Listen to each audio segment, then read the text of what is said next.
My dad walked out during a thunderstorm. No bouvier, no promise to return, just silence. He left my mom and me with nothing but a broken umbrella and a pile of bills. But she didn't cry in front of me. She just held my hand and said, "It's you and me now. We'll be okay." 12 years later, I graduated valedictorian. Full ride to an Ivy League school. Every top company knocking on my door. And she finally had a garden, peace, and a home with stairs, just like I promised. It started on a rainy Thursday, but not the poetic kind of rain. The type where movie characters walk slowly with glistening tears blending into the soft drizzle. No, this was a full-blown storm. A torrential, sky-cracking, ground-shaking kind of storm. One that rattled the windows and flooded the gutters. The kind that matched the weight in Amy's chest perfectly. She stood at the edge of their small wooden porch, arms crossed tightly over her chest. Not because she was cold, but because if she didn't hold herself together, she feared she might crumble completely. Just a few feet away, Darren, the man who once promised to love her forever, was hauling clothes and a box of power tools into the trunk of his car. His movements were sharp and impatient, like someone checking out of a hotel room, rather than leaving behind a family. Every time the trunk slammed or a bag hit the seat, Amy flinched. Not once did he look at her. Not even once. "You don't have to do this," Amy said softly, her voice nearly drowned out by the thunder above. "I do," Darren muttered, not slowing down. "I can't live like this anymore." Amy's throat tightened. She wanted to scream, to shake him, to demand that he say exactly what this meant. But she didn't, because behind the screen door, a pair of small brown eyes were watching. Their son, Ethan, just 6 years old, stood barefoot on the living room rug, holding the raggedest stuffed dog he'd named Barky. The toy had lost an ear and one button eye, but Ethan clung to it like it could save him from the world unraveling in front of him. That night, after she tucked him in and kissed his forehead, Amy sat by his bed long after he fell asleep. The room was dim, lit only by the soft blue glow of his nightlight. A little rocket ship that hummed softly when it was quiet. She whispered to herself more than to him, "It's just you and me now, buddy. And I promise, no matter what happens, we're going to be okay." But even as she said it, she wasn't sure she believed it. The next few weeks were a blur. Paperwork, calls, explanations to her boss about why she needed more hours. Messages from friends she hadn't seen in months. Most of them starting with "Are you okay?" and ending with "Let me know if you need anything," which they never really meant. The hardest part was keeping it together in front of Ethan. She smiled in the mornings as she packed his lunch, made silly faces at the breakfast table, and walked him to school like everything was perfectly normal. Then she'd get home, change into her Dinah uniform, and work a double shift just to make rent. There was no savings, no plan B. Darren had left behind little more than an unpaid power bill and a broken promise. Amy gave up her career to raise Ethan. Back then, Darren had said, "It's better this way. You'll be home with him, just for a while, until we're more stable." They never got stable. Now she was 32, with no degree, a fading resume, and a kid who needed her more than ever. Still, she pushed on. She skipped meals so Ethan wouldn't have to. Used candles when the power got shut off just for a day or two. Told Ethan it was a fun adventure. Made a game out of going to the laundromat at midnight. They'd laugh together, not because things were okay, but because they had each other. Ethan, small as he was, noticed everything. He never complained, never asked for the latest toys or expensive sneakers. But he watched that night. After she tucked him in and kissed his forehead, Amy sat by his bed long after he fell asleep. The room was dim, lit only by the soft blue glow of his nightlight. A little rocket ship that hummed softly when it was quiet. She whispered to herself more than to him, "It's just you and me now, buddy. And I promise, no matter what happens, we're going to be okay." But even as she said it, she wasn't sure she believed it. The next few weeks were a blur. Paperwork, calls, explanations to her boss about why she needed more hours. Messages from friends she hadn't seen in months. Most of them starting with "Are you okay?" and ending with "Let me know if you need anything," which they never really meant. The hardest part was keeping it together in front of Ethan. She smiled in the mornings as she packed his lunch, made silly faces at the breakfast table, and walked him to school like everything was perfectly normal. Then she'd get home, change into her diner uniform, and work a double shift just to make rent. There was no savings, no plan B. Darren had left behind little more than an unpaid power bill and a broken promise. Amy gave up her career to raise Ethan. Back then, Darren had said, "It's better this way. You'll be home with him, just for a while, until we're more stable." They never got stable. Now she was 32, with no degree, a fading resume, and a kid who needed her more than ever. Still, she pushed on. She skipped meals so Ethan wouldn't have to. Used candles when the power got shut off just for a day or two. Told Ethan it was a fun adventure. Made a game out of going to the laundromat at midnight. They laughed together, not because things were okay, but because they had each other. Ethan, small as he was, noticed everything. He never complained, never asked for the latest toys or expensive sneakers. But he watched. He saw how Amy's hands shook when she counted money at the register, how she'd eat only half her sandwich at lunch and pretend she wasn't hungry later, how her shoes had holes that she filled with tissue paper. And in the quiet of his little heart, Ethan made a decision. He would grow up strong. He would study hard. He would take care of her one day, just like she had taken care of him when nobody else did. At school, he became the kid who always stayed behind to ask questions. His teachers loved him, not because he was the smartest, but because he never gave up. He didn't have a desk at home, so he did homework at the kitchen table. When Amy came home late and exhausted, Ethan would massage her feet while reciting multiplication tables. It became their strange little ritual. Amy would laugh and say, "Smart boys like you're going to change the world." Ethan didn't say anything back, but in his mind, he'd already decided, maybe I won't change the whole world, but I'll change hers. And that, right there, is where the story truly begins. Not with a father leaving, but with a boy choosing to stay strong for his mother, and a mother breaking a little more every day, but never enough to stop being someone her son could believe in. Because sometimes love doesn't roar, it whispers. And in their tiny apartment, filled with secondhand furniture and dim yellow light, a love story was being written, quiet, patient, and unstoppable. By the time Ethan turned 10, the neighborhood knew him by name, not because he was loud or troublesome, but because he always offered to carry groceries for the elderly, helped kids tie their shoes on the playground, and never walked past a crying child without stopping to ask, "Are you okay?" He was the kind of kid who held the door for 5 people in a row, then apologized for taking too long. And Amy? She watched him grow with pride stitched into every exhausted breath. They had a rhythm now. She worked morning and evening shifts at the diner, and Ethan would walk himself to and from school. On the days it rained, he didn't complain. He'd flip his hood up, tuck Barky, yes, he still had the stuffed dog, taped together but loyal as ever, into his backpack, and hum little tunes to himself. Sometimes, Amy would catch him humming as he dried the dishes after dinner, and it'd stop her in her tracks.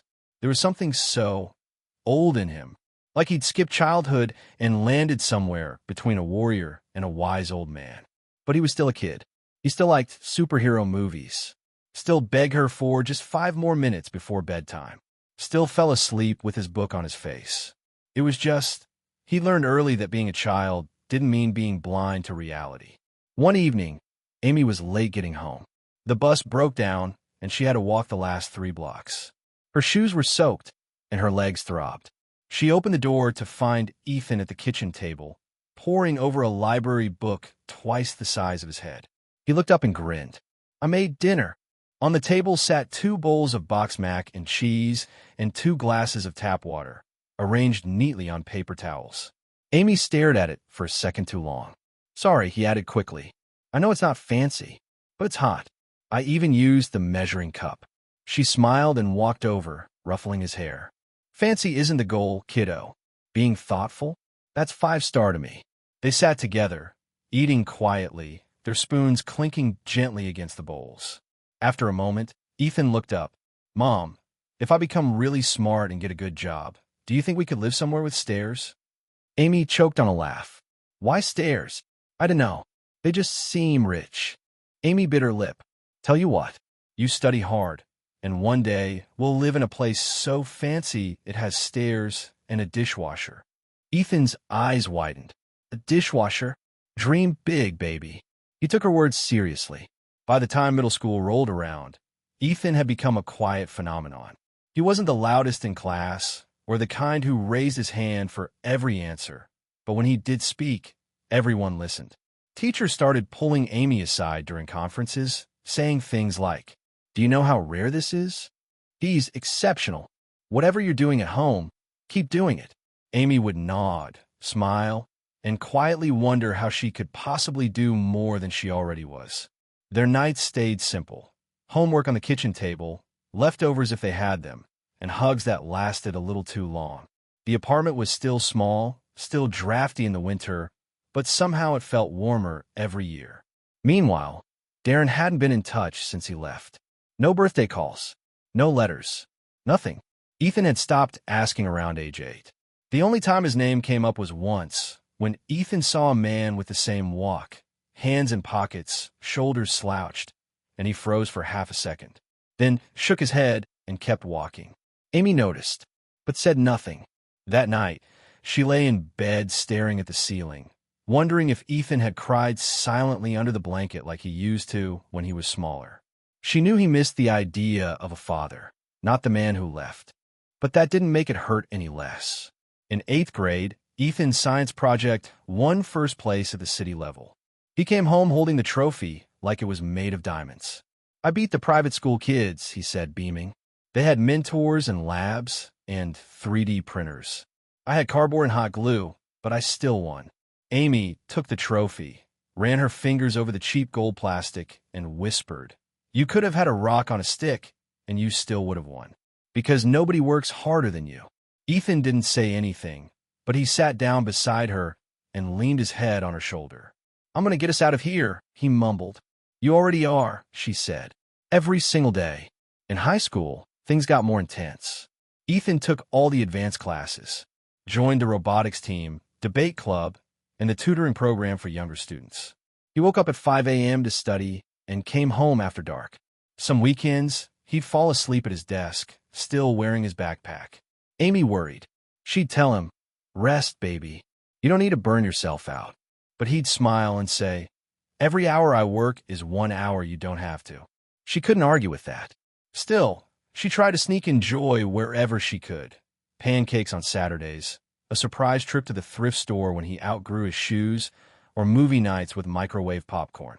Sometimes, Ethan would watch her laugh at some corny comedy and think, "One day, I'll buy her a house with a fireplace. She deserves to laugh in a room that's warm." Junior year brought the SATs. Ethan studied like he was prepping for war.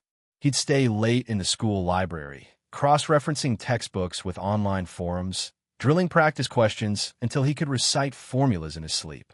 The day scores came out. Amy was at work. Ethan texted her, "Got it. Check the fridge." She rushed home, heart pounding. Inside, taped to the fridge with a leftover Band-Aid, was a printout. 1580 out of 1600. She dropped her purse. For the first time in years, she sat down on the kitchen floor and cried. Not out of sadness, but because for once, she didn't have to worry about what came next. Her son wasn't just surviving. He was soaring. The envelope came on a quiet Tuesday morning.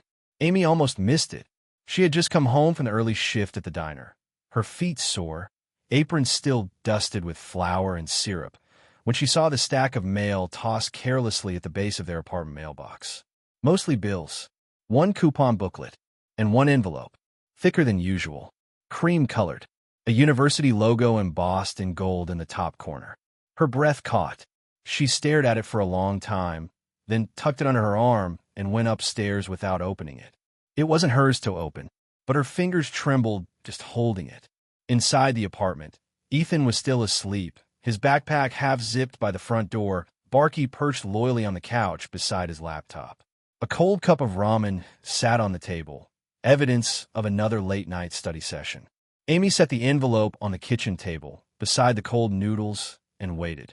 When Ethan woke up 2 hours later, she was still sitting there, still staring at the envelope like it might grow legs and walk away. He rubbed his eyes, yawned. "Mom? What's up?" She didn't answer. just pointed to the envelope. He froze mid-step. No words, no smile, just a stillness that said everything. His hand trembled slightly as he reached for it. Slowly, carefully, he tore the flap open. The crackling of paper felt impossibly loud in the small apartment. He unfolded the letter, read the first line, and then for the first time in a long time, Ethan's jaw dropped. Amy watched his eyes fill with something rare and precious, disbelief. Then awe, then joy. Congratulations. We are pleased to offer you admission. He held the letter out to Amy, as if needing confirmation from someone else that it was real. She took it, read it once, then again, just to be sure, and then burst into tears. Ethan laughed, awkward and teary-eyed. Mom, you okay? She nodded, wiping her face with her sleeve. I'm fine. I'm just proud. So proud. He sat down across from her, and for a moment, they both just stared at the paper between them. What does it say about money? She asked gently, already calculating the loans she could co-sign. Ethan smiled. Full ride, he said. Amy blinked. What? Full ride, he repeated. Tuition, books, room and board. Everything. She covered her mouth. For a second, it felt like someone had opened a window and let in air after years of breathing through a straw. No debt, she whispered. No debt. Amy laughed, half crying, half shocked. Oh my God, baby. You did it. You really did it. He shrugged, trying to play it cool. We did it. Amy stood and walked around the table. She pulled him into a tight hug, the kind that squeezed the breath out of both of them. You don't have to worry anymore, Mom, he whispered into her hair. I've got us now. In the weeks that followed, the apartment changed in small ways. Instead of worrying about bills, Amy spent time searching for bedding and towels for a dorm room. Instead of staying up late stressing over money, she researched student travel discounts and bought Ethan his first carry-on suitcase. Neighbors stopped by to say how proud they were. Teachers sent cards. Even Ethan's former middle school librarian dropped off a used laptop and a handwritten note. Change the world, Ethan. I know you will. And though Amy still woke up early for work, she did it humming. The weight on her chest had begun to lift. Move-in day arrived too fast. The car was packed to bursting. Plastic drawers, a fan, notebooks, a hot plate, and a framed photo of Amy and Ethan at the city science fair from years ago. Ethan had grown taller. His voice had deepened. His face was more angular now, and when he smiled, he looked more like a man than a boy. But in Amy's eyes, he was still the same kid who once cried when Barky lost his ear. They drove in silence for most of the trip, the kind of silence that was full, not empty. No words were needed. When they pulled up to the campus gates, Ethan reached over and squeezed Amy's hand. You okay? She nodded, not trusting her voice. I'll call every day, he said. You better. I mean it. I know. They parked near the dorm. Students bustled around them, parents shouting, boxes dropping, dorm doors slamming. It was chaos. Amy sat on the curb while Ethan checked in. She watched the kids and parents rushing around and felt something deep and strange. Not sadness. Something like awe. She had made it. Not to college, but through life. And so had Ethan. They'd survived together. That mattered more than any GPA. When Ethan returned with his room key, they carried the boxes together. As they set up his bed, Amy couldn't stop folding and refolding his blankets, as if straightening the edges might somehow keep him safer. He watched her fuss for a moment, then gently took her hands. Mom. She looked up. I've got this now. Amy paused, then nodded, and hugged him one more time. She didn't cry when she got in the car. She didn't cry when she passed the gas station where they used to get slushies after school, or when she pulled into their apartment complex and saw the lights off in his bedroom window. She cried when she walked into the apartment, sat on his empty bed, and saw Barky, his childhood stuffed dog, tucked neatly under the pillow. A note sat beside it. I don't need Barky anymore, but you might. He's good company on hard days. Amy held the stuffed animal to her chest and wept. Later that night, Ethan called. Hey, Mom. Just wanted to say, I love you. I love you too, baby. You okay? I'm good. Barky says hi. Ethan laughed. Tell him I said thanks. And just like that, a new chapter began. Not one of survival, but of hope. Amy didn't know what the future held, But for the first time in a very long time, she believed that whatever came next, they'd face it together, even from a distance. College, for Ethan, wasn't just a new chapter, it was an entirely new language. The buildings were massive, with ceilings that felt like they touched the clouds. Students strolled across the green lawns with coffee in hand, AirPods in, backpacks that cost more than Amy's monthly rent. They laughed easily, spoke confidently. Some already talked about internships in Silicon Valley or spring breaks in Europe. Ethan felt like a tourist in someone else's story at first, but he didn't let it show. He kept his head down and worked harder than he ever had before. He wasn't there to fit in. He was there to build something that lasted. He made a routine. Up at 6:30, run, shower, eat oatmeal and a banana. First class, lab, second class, tutoring session, study, dinner, study more. Call mom. Always call mom. Some nights, Amy would already be in bed when he called, but she always answered. She never missed a call. Even if all he said was, "Hey, I got a 96 on my midterm," and she replied, "I knew you would," it was enough. That was their rhythm. In his second semester, everything shifted. It started with a class project in his software engineering course. The professor challenged them. Build something that solves a real problem. Something that helps people. Ethan's group leaned toward a budgeting app for college students. But Ethan pushed for something bigger. My mom used to cry over bills at the kitchen table, he told them. She didn't need coupons. She needed someone to show her what she could do next. A real roadmap. Simple. Free. And that's how ClearStep was born. A digital platform designed to help single parents navigate finances, scholarships, healthcare support, job searches, all in one dashboard, written in plain language. No jargon, no fluff, just help. The demo presentation at the end of the semester was supposed to be informal. But halfway through their pitch, the professor called in a colleague from the business school, then a rep from the university's innovation incubator. 2 weeks later, ClearStep was featured on the college's homepage. 1 month after that, Ethan was in a boardroom, nervously sipping water, explaining the platform to a team of investors. Amy couldn't believe it when he called to tell her. They want to help us launch it nationwide, Mom. Real funding. Real support. She sat down in the middle of the kitchen floor. No way, she whispered. Way, he laughed. We're doing it. This could help millions of moms like you. Amy wiped her eyes. Just don't forget your own mom when you're out there changing the world. I'd never survive 5 minutes without you. By senior year, ClearStep had more than 500,000 active users. CNN ran a segment about it. Built from struggle. Designed with love. The app that's giving hope back to single parents. Amy saw her son on national TV, wearing a gray button-down shirt she had ironed during her last visit to campus. He looked calm, smart, collected, but she could still see her baby boy in his eyes. And then, out of nowhere, an email landed in Ethan's inbox. Subject line, request for a short meeting from Darren. Ethan stared at the screen for a long time. No message body, no apology, no story, just a calendar invite. He hadn't seen or heard from his father since that rainy Thursday so many years ago. He'd grown up without birthday cards, without house school, without even a good job on the news stories his father must have seen. And now, suddenly, Darren wanted a meeting? Ethan clicked decline and moved on. Or, he thought he did. Weeks passed. He graduated top of his class. Job offers flooded in from Google, Amazon, Tesla, and 2 major Wall Street firms. Recruiters called him nonstop, but Ethan turned them all down. I'm building something, he said, not joining someone else's machine. He secured funding to scale ClearStep independently, with one condition. Part of the profit would fund scholarships for children of single mothers.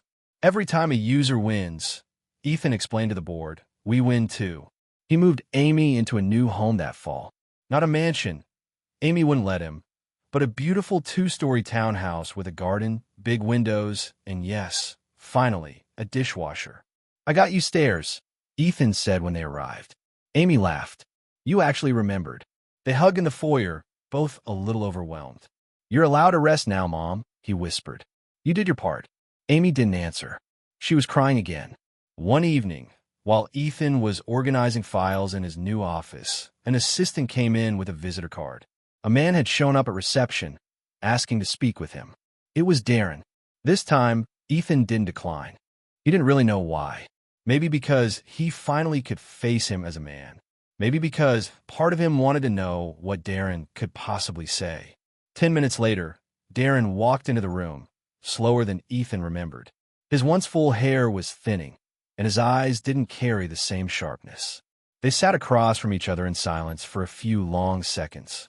"You look good," Darren said eventually. "You look older," Ethan replied. Darren chuckled nervously. "That tends to happen." Another silence. "I saw the news," Darren offered. "All of it, really. You did good." "I know." Darren cleared his throat. I wanted to say sorry. I know that's not enough. But I've thought about you every day since I left." Ethan didn't speak. "You probably hate me," Darren said quietly. "No," Ethan replied, calm and firm. "I don't." Darren's eyes flickered. "You don't." "No," Ethan repeated. "I don't hate you. I just don't need you." Darren exhaled. Ethan leaned forward, elbows on the table. "You left when we needed you most. But I don't live in that pain anymore. I used it. I built something out of it. And I've already got the only parent I need." He stood up. "I wish you peace, truly. But this isn't a reunion. It's a goodbye." Darren didn't try to argue. He stood slowly. "I deserve that." As he turned to leave, Ethan added one final thing. "I hope you find something to believe in, the way I believed in her." Darren nodded and walked out of his life, this time for good. After Darren walked out of Ethan's office, Ethan stood at the window for a long time. Outside, the city pulsed with noise and movement. Cars honked. People crossed streets in purposeful rushes. Life went on. Inside, Ethan sat back down. He didn't cry. He didn't rage. He didn't feel victorious. He felt still. He had thought that moment, facing his father, would be full of fireworks. Maybe pain. Maybe confrontation. But it wasn't. It was just a quiet acknowledgement of what he already knew. That closure doesn't always come from someone else's apology. Sometimes, it comes from realizing you don't need it anymore. The next few months moved quickly. ClearStep reached 1 million users. Their new campaign, Rise Stronger, From Survival to Stability, launched in partnership with over 30 school districts across the country. Ethan gave speeches, visited single-parent homes, and quietly funded daycare centers in low-income neighborhoods. But back home, Amy stayed the same. She still made him lunch when he visited, still folded his laundry if he left it in the guest room, still insisted he take leftovers back to his apartment. She'd traded the diner apron for gardening gloves, spending her mornings tending to her roses, her herbs, her little patch of green peace. Ethan watched her one morning from the kitchen window, sipping coffee. She was humming, not out of obligation, not to mask stress. She was just content. He smiled. This is what I wanted. One day, Ethan received an unexpected call from an old family friend, Mrs. Tanner, who used to live 2 doors down when Ethan was a kid. "Sorry to bother you, hon," she said, "but I thought you should know. I saw your dad the other day, at the church shelter." Ethan's heart paused.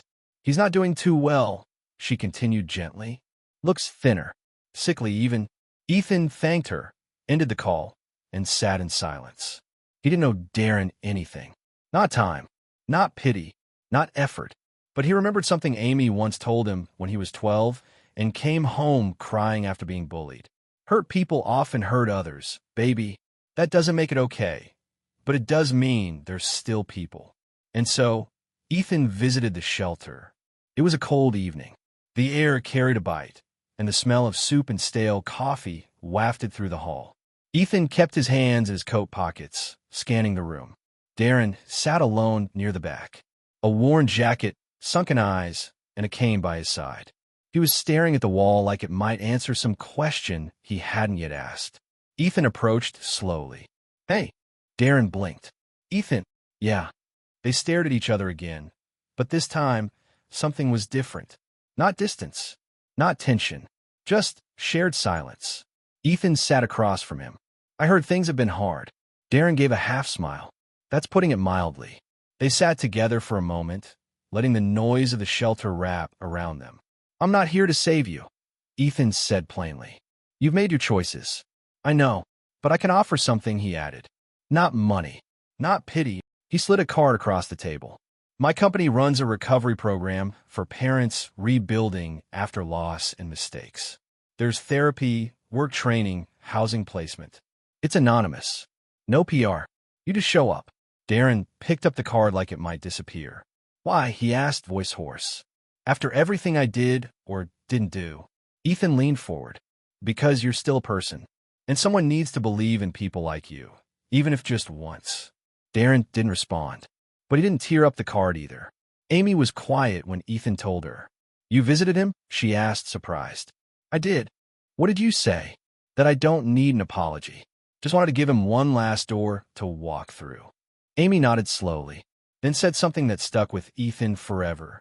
You grew up into the kind of man I always hoped you'd be. One who doesn't carry the weight of what others dropped. One who chooses grace, even when no one asks for it. 2 weeks later, Darren showed up to the recovery center. Not to be saved, but to begin again. Ethan never followed up, never checked on his progress. He didn't need to. He had done his part, and that was enough. The media called Ethan a modern hero, a genius, a visionary. But those titles never meant much to him. He was proudest when people called him Amy's son. One evening, during a quiet dinner at home, Amy looked up and asked, Do you think your story will inspire other kids like you? Ethan smiled. I hope so. You should write a book. He laughed. Maybe one day. She reached across the table, took his hand, and squeezed it. You already wrote the most important one with your life. Later that night, Ethan sat at his desk, flipping through old photos. One of them caught his eye. It was a blurry shot from his 8th grade science fair. He stood beside his project, a cardboard volcano, grinning, with Amy right beside him, both their cheeks red from the cold. He took a pen and scribbled something on the back. Started from this. Built everything because she never gave up. And then he filed it away. Because there were no trophies, no headlines, no interviews that would ever mean more than that. Amy woke up that morning to birdsong. Not her alarm clock. Not the clatter of buses on a busy street. Not a neighbor yelling at their dog. Just birds. She blinked slowly, letting her eyes adjust to the soft sunlight filtering through white linen curtains. A breeze carried in the smell of roses from her garden. Yes, her garden. Her house. Her life. It still felt strange, sometimes, to wake up without the weight. To exist without struggle being the first thought of the day. But not in a bad way.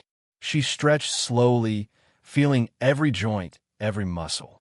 The years of double shifts, long walks home, sleeping on a broken couch, they were still there in her body. But something had changed. Peace. She didn't need much. Her kitchen was simple but bright. The coffee pot was new. The fridge was full. Her name was on a mailbox, alone, without someone else's name beside it. Not because she was alone, but because she'd built a life on her own terms. Ethan had offered her the world, but Amy asked only for comfort, freedom, and a garden. She was trimming her roses when Ethan arrived. He didn't text, didn't call. He just showed up like he always had. He was taller now, broader, a little more tired around the eyes, but in a good way, the kind of tired that comes from building something real. Amy looked up, smiled, and pointed her shears. You didn't call. You raised me right, he said, kissing her on the cheek. I brought bagels. They ate on the back patio. The sky was soft and blue, the air cool but gentle. No deadlines, no alarms. Just the sound of coffee being poured and bagels being torn. They talked about everything and nothing. New plants in the garden. The neighbor's cat who kept trying to move in. A new feature Clear Step was testing for high school seniors. And then, in a rare moment of vulnerability, Ethan said something he'd never said before. Do you ever think about what it could have been like if Dad hadn't left? Amy set down her cup. Of course I do, she said softly. But then I think, maybe we wouldn't have had this. This, he asked. She smiled, eyes misty. You, me, the way we grew up. Hard, yes, but full of heart. If he'd stayed, maybe you wouldn't have become you. Ethan was quiet. Then he nodded. I think about that too. She reached over and placed her hand on his. You didn't become a great man in spite of what happened. You became one because of how you chose to respond to it. That evening, Ethan stayed longer than usual. They made pasta together. Amy let him chop onions, even though he cried more than the onions did. They drank sparkling water out of wine glasses just to be fancy, then curled up on the couch, watching reruns of a cheesy detective show they both secretly loved. At one point, Amy fell asleep. Ethan didn't move. He sat there, holding her hand, her head resting lightly on his shoulder. She looked smaller when she slept, softer, like all the years had finally laid down and let her rest. In the weeks that followed, Ethan announced a new expansion, Clear Step for Youth, a platform built not just for parents, but for the children of those parents, offering mentorship, free tutoring, mental health support, even college prep tools. The slogan? You're not alone. You never were. He launched it on Mother's Day. The logo? A hand holding another, smaller hand. When asked what inspired it, Ethan said, "Everything I've ever built came from watching one woman do everything with nothing. So this, all of it, is for her. And for every kid out there still believing they can be more." On Amy's 60th birthday, he gave her a card. No diamonds, no cruise tickets, just a handwritten note. Inside it said, "You once promised we'd be okay, even when you didn't believe it yourself. You kept that promise. Now it's my turn. You will never have to worry again. And every time you see someone smile because of something I made, that's your legacy too." At the bottom was a photo. It was her, in the diner uniform, holding a tiny Ethan in her lap. Behind the photo was another note. This is where it started, but never where it ends. And maybe that's what makes a story powerful. Not just the pain, not just the rise, but the quiet victory. The subtle moments when someone finally breathes freely. When a mother opens a letter, or a son watches her sleep without worry. When a hurt no longer hurts. When a name, Mom, means more than any title. When peace doesn't feel like a reward. It feels like home,